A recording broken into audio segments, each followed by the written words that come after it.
Well, hey there team, welcome back to the channel, welcome to my review of Subterrain, Mines of Titan. So I already had an overview of this earlier in the week where I just have a look at the first 2 hours and render a soft verdict, and I was very impressed at that point in time. If you can feel a setup, then you're right. My opinion has somewhat changed on this game now that I've put more hours in. So when I review a game, I do it against just one objective standard, being that for every $5 Australian a game asks of me, I ask it gives me an hour of good solid gameplay fun. It's not the highest bar, in fact it's intentionally low, but it does give me a bit of a price point standard depending on what the game is asking to render a more serious verdict. This game is going for essentially $30 Australian, which would be 6 hours for review, and I've only managed to get 5 in because I have to put this game down. It is so very messy and kind of deflating that I just have to. I can't keep going. I mean, the bugs alone is something that would put a lot of people off, but there are so many other things that almost immediately, almost as soon as my 2 hours was up, the game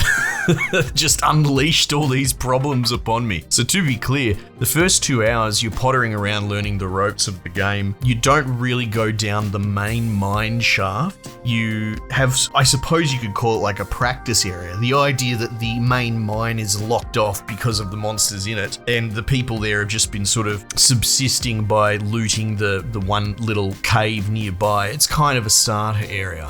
So in the first 2 hours you go through there, you learn the ropes, you help people out, you meet the base, and then it erupts in a sort of boss fight, which is quite cool as well. So yes, made for a brilliant first impression. As soon as you start going down the mine shaft, the game starts going off the rails. There's not necessarily anything wrong with the runs into the shaft. That might be the strongest part, right? There's monsters down there, and there is this doom timer in this game that's kind of building over time, and the monsters become more and more difficult to deal with. But the game launched with some pretty egregious game-breaking stuff in it. The thing that affected me the most were things like UI issues, where my hotbars would just stop working and I couldn't slot them, and I even had parts where my dude would just lock up and he wouldn't move.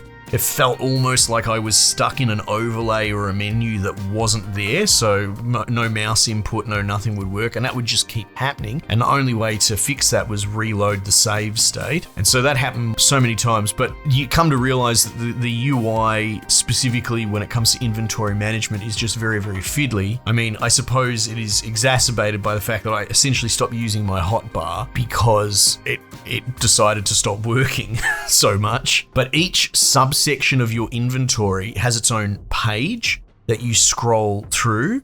So there's this added layer of fiddliness, and you don't have an inventory capacity weight-wise, but it is very much like a Diablo inventory. So I kind of assumed that maybe you had infinite inventory, the way that the game was letting me pick up anything that wasn't nailed down, but that's not the case. It's whatever fits in that brick on that screen for that particular thing, which is just kind of absurd. So my medical tab with all sorts of random stimulants that I don't give a shit about, that filled up very quickly. And then I had to do runs back to base to get rid of all that. Whereas things like your junk tab is the exact same size. Your general equipment tab, which will only ever have more than a couple of items in there because you'll have, your weapons equipped, that's the same size as well. So it's sort of a bit mind-boggling what's going on there. It's not really balanced. It would seem that the monsters were supposed to be dropping a lot more sort of economy items to keep you moneyed up, and that was bugged in the beginning. So I think the dev has gone on to fix that, but that's a pretty bad thing. But the problem is there is like a currency system. The general narrative is now that you're the sort of, and again, if you haven't seen the previous overview, you probably should check it out for context, because having a really glowing overview and then a pretty down on the game review, I think is a bit unique actually, and you can contrast my two takes. But as soon as it turns out that you're the sort of messiah figure that can go into the mine and no one else really can, the direction that the developer has decided to go into is turning everything into not necessarily a fiat currency, but like a barter currency system with all these different departments. And it's a bit boggling. Now, don't get me wrong, I'm all for sort of thematic jumps in logic, but when it's mechanical, when it affects the actual moving parts of the game, it's sometimes hard not to just go, this is such a glaringly contrived scenario. So you're doing these runs into the mine and bringing things out, but everyone charges you $1 million for everything from research to recycling to scrapping and all this sort of stuff. and you're the only source of any sort of trade, import, or anything in the entire colony. This sort of behavior might have made a bit more sense maybe if the mine opened up and there was dozens of people doing runs down in there, but you're the guy. You're it. And I don't know. I swear I saw an analogy in a review somewhere, because I went digging and having a look around because I thought maybe I'm missing something. But someone pointed out, yeah, it's almost like if you're drowning in the ocean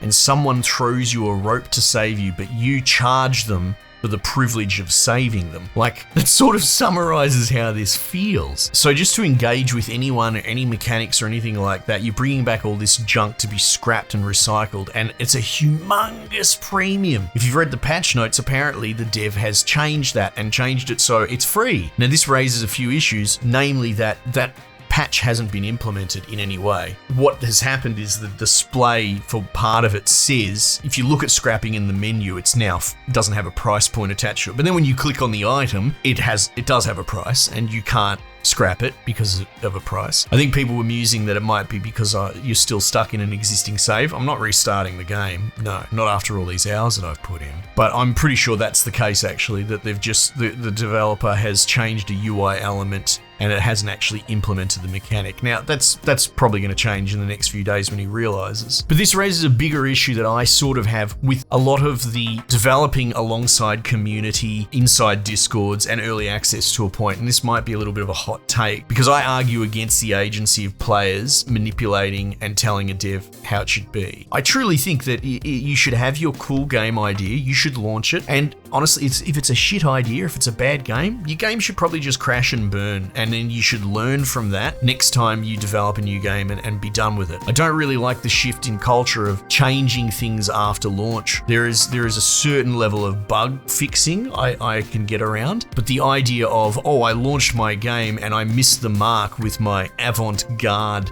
direction or mechanic that I'm trying to implement, so I'm just going to remove it. I'm just going to patch it out and do that and buckle to what people are telling me. It sort of eliminates the space for niche, interesting game if you're just going to homogenize your thing because you're worried that you're not going to get sales. It's in a way, it's indie games emulating all the problems that we have with the AAA space. So yeah, I think it's a bit weird, and I don't really like the fact that, you know, you have to pay hundreds of dollars to fucking recycle things. But that was clearly the developer's intent. It's clearly part of his ecosystem, his economy, whatever the vision was, that's what he decided to launch at. And on one hand, I don't like it, but on the other hand, I would say good for you for sticking to it, but he's not. He's now changing it due to feedback and removing mechanic. Anecdotally, an example comes to mind of the game The Cycle, if you remember that. It was interesting, it was this sort of like prospecting looter shooter a la Tarkov in some way, but it was actually really unique and really interesting.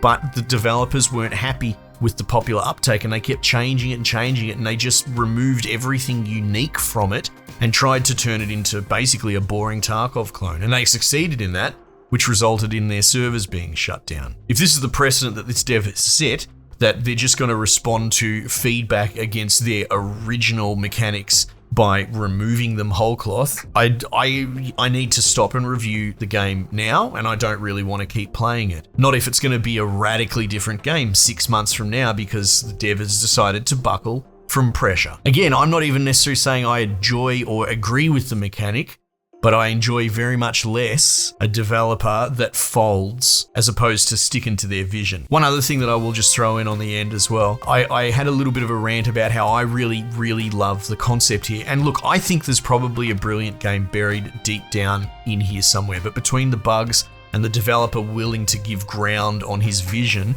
I don't know if it will come to fruition. But one of the things I was talking about was how, because of the systems and the issues, I don't need to retread too much, but I find narratively the impetus being more like, we need to save the base and repair the reactor, and you know, it's objective achievement base. Your narrative emerges behind having to solve problems, fix things, save the day, as opposed to character-driven drama. I think character-driven drama as a secondary is okay, but I hate that so much modern writing tries to tell you that people having interpersonal fucking domestics is the height of modern writing, and it's just so boring to me and I think a lot of people. And I praise this game for not having that. And would you believe, within 30 minutes of me continuing past the overview, it started throwing side missions at me since I'd opened the mineshaft, multiple of which have been one of the chicks on the base wants me to play fucking matchmaker and find her a soulmate. It's like, what? Why the fuck is this writing in here? What an absolute bait and switch. And another one was a dude's got a crush on another colonist, on this chick, and wants me to pass notes, and so you end up having to pass notes back and forth. Like, this turned into some bullshit fucking weeb, furry, visual novel romance shit. And because of the nature of the game and the pricing and all that, I basically was sort of had to piss fart around for an hour doing these side missions just so I could get money so I could repair things. So I guess that I still stand by my initial take of the promise and what looked to be a really wonderful and interesting game. And I don't think it was an intentional bait and switch or anything like that. It's just the nature of the beast. I gave the game 2 hours and the first 2 hours were brilliant. And if I gave it 2.5, I would have had a radically different take when all the stuff started falling over. So yeah, I don't know what to tell you. This game isn't exactly what I thought it was. However, I still think that there is something there.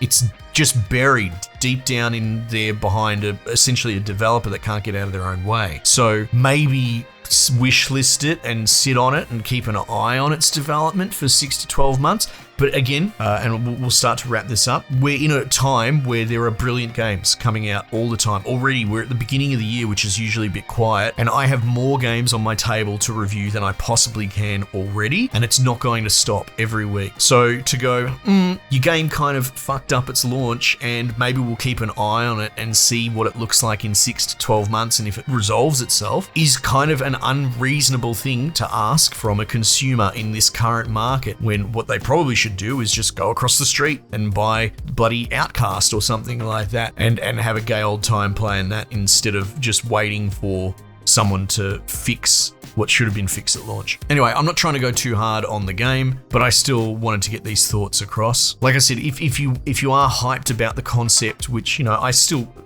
stand by that. I think there's some really interesting stuff promised here. But as far as delivering, I don't really want to wade through fucking dating side quests to figure out if it is the game that I love. So yeah, such a shame. Anyway, team, might just leave it there for the time being. I'll catch you guys on the next one.